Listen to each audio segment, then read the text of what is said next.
What if I told you that a rich Chinese businessman who doesn't speak Tagalog, isn't baptized, and grew up in communist China quietly paid to restore a centuries-old Catholic church in a small Filipino town? He didn't do it for money, fame, or even personal reasons. He didn't want anyone to know. No one in the parish had any idea who had paid for the beautiful restoration until an old priest found a name written in Mandarin on a bank transfer. It was the only clue. This really happened. One Sunday in the quiet town of Tal, Batangas, churchgoers gathered after Mass to admire their newly restored altar. The gold details sparkled, and the scent of polished wood filled the air. Some people cried. Built in 1575, the church had survived earthquakes, storms, and war, but now, for the first time in many years, it looked whole again. There had been no help from the government or rich local families. Just small donations from the community. So who paid for the detailed woodwork, antique repairs, and hidden reinforcements? Father Domingo, the parish priest, only had one clue, a note that came with the final donation. It was written in broken English and simply said, "For the kindness of your people, you may never know my name." It reminded him of a similar message from 2 years ago during the pandemic. Back then, the donation had been small, and he thought it came from a Filipino abroad. Now he wasn't so sure. The town was full of theories. Some thought it was an old priest. Others believed it was a miracle. A few even said it could be an angel. But one man had another idea. Nino, a retired caretaker, remembered a visitor, tall, quiet, always wearing long sleeves, even in the heat. He wasn't Filipino, but he always bowed before entering the church. He sat quietly in the back, never took communion, and never spoke. But each week, he left something behind, flowers, a candle, or a note that simply said, "Thank you." Then he stopped coming. That man's name was Li Shen. He owned a big textile business in Guangzhou, China. He had never been religious. In fact, he grew up believing churches were leftovers from colonialism and that religion was dangerous. But something changed. Years ago, before he became rich, Li was a struggling businessman. On his first trip outside China, he landed in Manila to look for fabric suppliers. Just hours after arriving, he lost everything: his passport, wallet, and ticket, in a taxi he couldn't describe. He was alone, broke, and scared. He wandered near a bus terminal, unsure what to do. That's when a Filipino woman named Anita saw him. She noticed he was in trouble, gave him water, and offered help. He couldn't understand her, but he saw the kindness in her eyes. She brought him to a local church. The volunteers gave him food, contacted the Chinese embassy, and found him a safe place to stay. For 2 days, the people of the church treated Li like a guest, not a problem. They prayed for him, smiled at him, and expected nothing in return. He never forgot their kindness or Anita's face. Before he left, Anita gently placed a small cross in his hand and said one word slowly and clearly, as if it meant everything. Grace. Li didn't understand the word back then. But years later, as his business grew and he traveled the world, that moment kept coming back to him: the smell of the church, the sound of laughter from the old priest who couldn't pronounce his name, the simple meal under a leaky roof. Eventually, Li returned to the Philippines on a business trip, this time with an interpreter. He tried to find Anita, but she had passed away. Still, he stayed. He sat in the same church pew, and for the first time in his life, he cried. Not because he was sad, but because something inside him finally made sense. A seed had been planted in him years ago, and now it had finally grown. He didn't become Catholic. He didn't convert. But he became something else, a believer not in religion, but in what he called the spirit of the Filipino. He said it was more sacred than any rule or ritual. So, when he heard that the old church needed repairs, he gave quietly, anonymously, and with no expectations. To him, it wasn't about fixing a building. It was about giving back for the grace he had once received when he needed it most. But that moment was just the start of Li Shen's transformation. What happened next turned him from a quiet donor into something no one expected. He began to question the values he had grown up with. Not through protests or loud speeches, but through kindness. He would risk his reputation, power, and even the attention of authorities, all to repay a kindness the world had long forgotten. Li returned to China a changed man. Not in some dramatic way, but like the slow change of seasons, something inside him had shifted. Back in Guangzhou, surrounded by glass towers and busy boardrooms, his mind kept drifting to that little church, its cracked ceiling, and the warmth of its people. Something had awakened inside him, and he couldn't ignore it. He started asking different questions of his staff, his business partners, and himself. What's the point of success if you have no peace? What's wealth if you aren't grateful? What's power if it only serves you? He tried to go back to normal, drowning himself in work, meetings, and money, but it all felt empty. Then, one day, he learned that one of his longest-serving employees, Shu, an elderly seamstress who had worked for him for 27 years, had passed away. She had never asked for anything, never even requested a raise. Just worked quietly, day after day. Her family didn't even have money for a funeral. Li paid for everything himself. But when he visited her home, something inside him broke. Her children told him that Shu had prayed every night, not to a god or temple idol, but to the good spirit that helped Mr. Li find kindness. They never knew the full story, but Shu had sensed something had changed him long ago.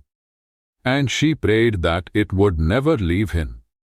That night, Li went home and wept. It wasn't from guilt. It was something deeper. A longing. A hunger for meaning beyond profit and success. That's when he made a choice.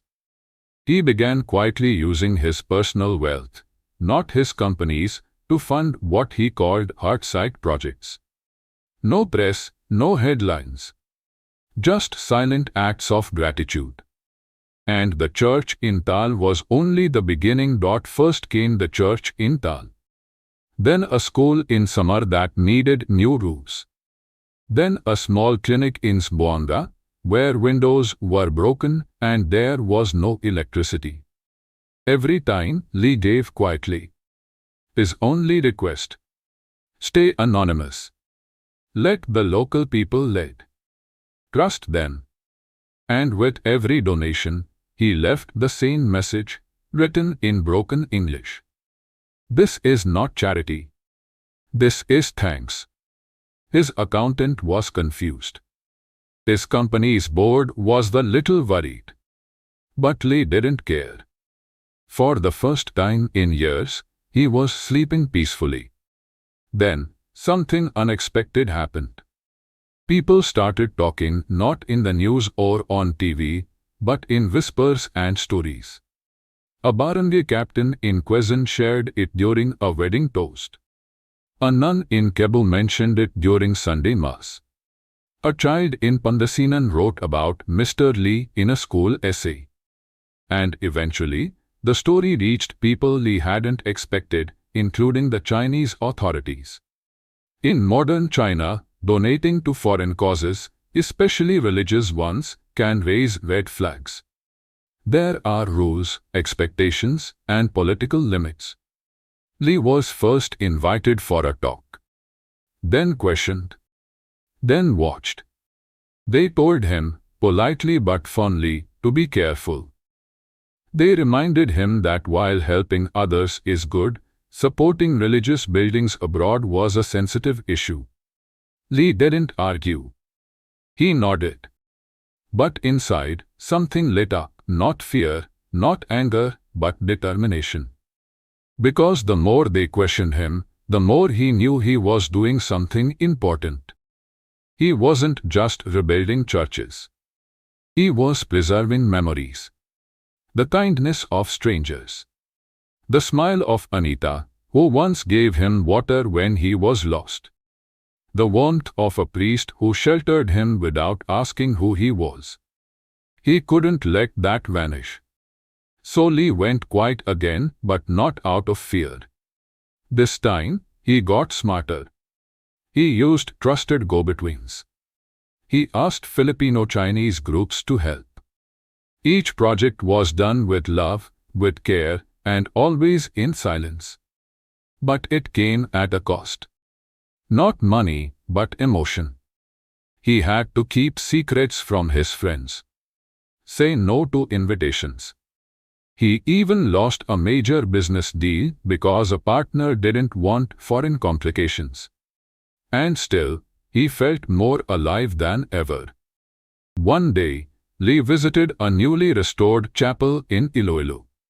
He came in disguise, as usual. He knelt at the altar. And for the first time in his life, he prayed. Not to a god he knew, but to something he believed in deeply. The spirit of a people who give without asking. The spirit of grace. As he knelt there quietly, a young boy came and sat beside him. The boy looked at him kindly, took out a piece of bread from a crumpled paper bag, and said softly, "For you, mister. You look tired." Li smiled. He didn't know the boy. And the boy didn't know him. But in that simple moment, everything made sense. The kindness he had received years ago was still alive. Still moving. Still being passed on. And it reminded him of something he had almost forgotten. Sometimes it's the smallest gestures, a kind word, a shared bench, a quiet thank you that ripple across time and change a life. But Li didn't know that his quiet journey was about to take a new turn. Because one day, someone would discover who he truly was. And what happened next would stir the whole community. And force Li to face a choice he never expected. You see, Li had done everything to stay hidden. He believed the work should speak for itself. But sometimes, fate has other plans. And this time, fate arrived in the form of a curious young seminarian named Noel. Fresh from studying theology in Manila, Noel had just been assigned to the parish in Tal. He was eager, thoughtful, and believed every story, especially hidden ones, mattered. One quiet afternoon, while sorting through old donation records in the church office, Noel, the young seminarian, noticed something strange. There it was again, those same Mandarin characters, slightly smudged, attached to a long list of money transfers. But what really caught his eye wasn't the name. It was the message. Every single time, the same words were typed. "This is not charity. This is thanks." Noel took it to Father Domingo. At first, the old priest just smiled. "Ah yes," he said, "our silent guardian angel." But Noel couldn't ignore it. The donations were too consistent, always arriving right before big events, before storms, school openings, or repairs. Someone was paying close attention. So Noel did what any curious young seminarian would do. He began investigating quietly. He called local banks, reached out to an old professor, and contacted members of the Filipino-Chinese Chamber of Commerce. All carefully, all respectfully. After weeks of piecing clues together, he found a match. Li Shen International Holdings, a major business registered in China. Noel was stunned. Li Shen was a public figure in Asia. He spoke at major business events and was featured in international trade articles. He had no known ties to religion and no public connection to the Philippines. Yet here he was, the hidden hand behind the rebirth of their church. Noel brought the discovery to Father Domingo, who sat in silence, then smiled softly. "This is not a coincidence," the priest said. "It's providence." They now had a choice: reveal Li Shen's name and thank him publicly, or respect his wish to stay anonymous. Noel was torn. As a future priest, he valued humility. But as a human being, he felt a deep desire to simply say thank you. So they wrote a letter, not asking for anything, not seeking attention, just a heartfelt message of gratitude. They sent it through a contact in Manila, hoping it would somehow reach him. They didn't expect a reply. But 3 weeks later, an envelope arrived. No name. No return address. Inside was a single sheet of handmade paper. Written in neat, careful handwriting, it said, "I came to your country lost. I left with peace. I returned with purpose. And now I live with a debt not of money but of soul. Your people gave me something I never found in my own land. Kindness without condition.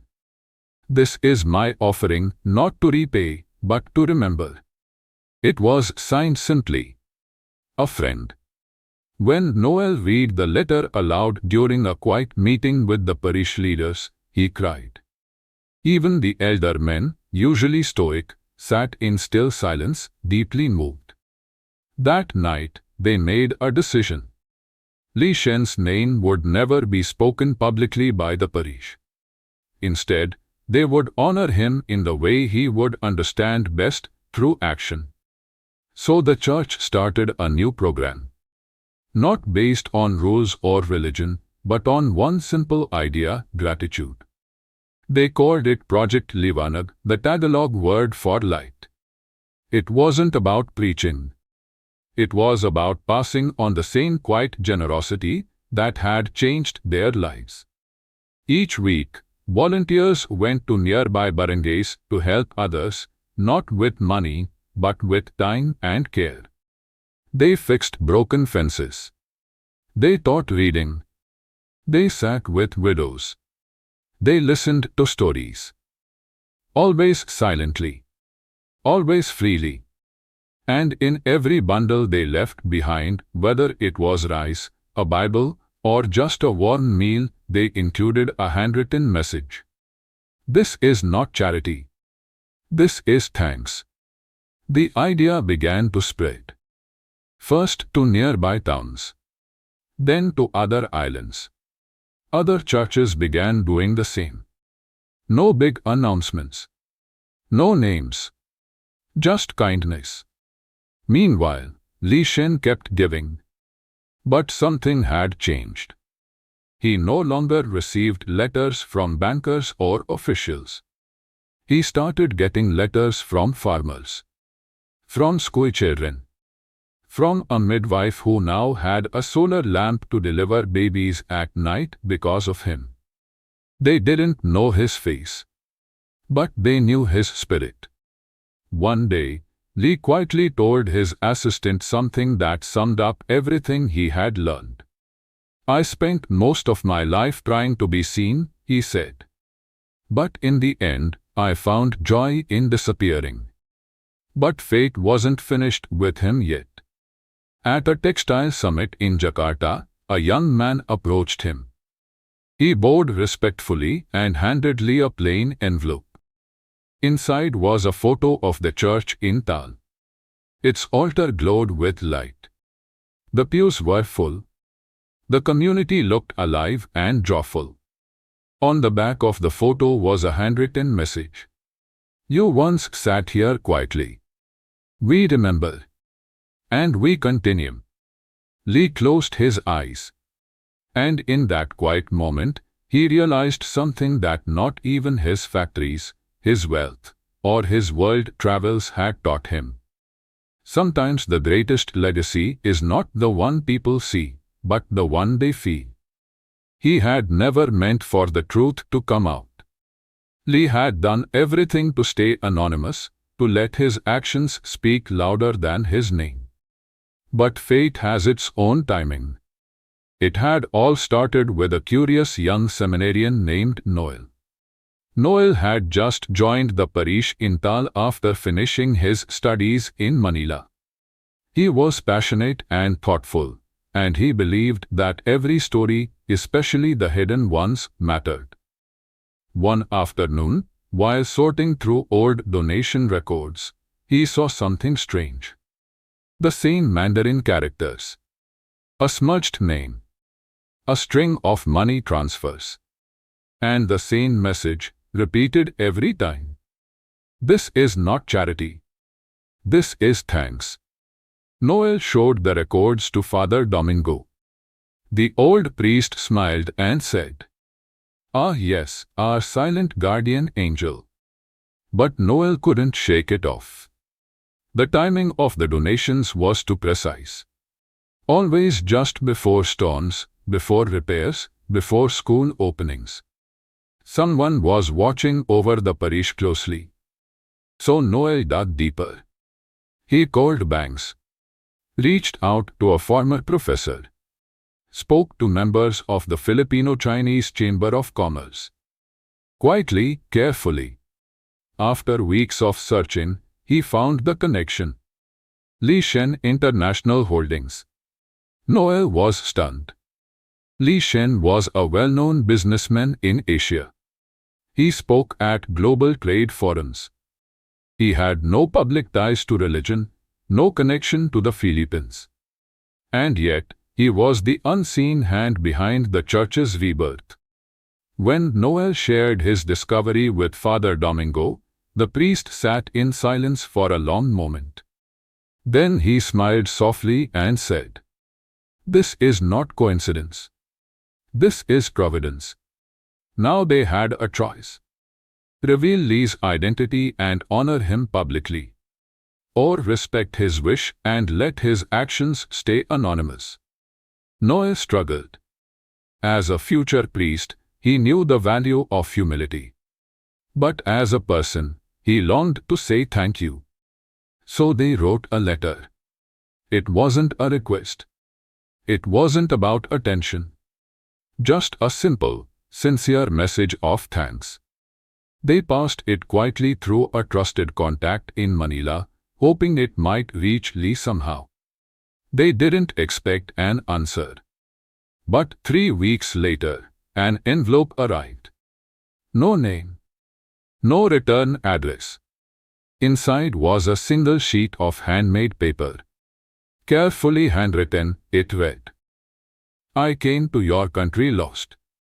I left with peace. I returned with purpose. And now I live with a debt not of money but of soul. Your people gave me something I never found in my own land. Kindness without condition. This is my offering not to repay but to remember." It was signed, "A Friend." When Noel read the letter aloud to the parish leaders, he cried. Even the older men, strong, white men, sat in stillness, moved by what they had heard. Everyone in the room was deeply moved by the letter. That day, the parish leaders made a decision. Li Shen would never be named publicly. But they would honor him in the way he would understand best, through action. So the church started a new program, not based on rules or tradition, but on one simple feeling: gratitude. They called it Project Liwanag, which means light. It wasn't about preaching.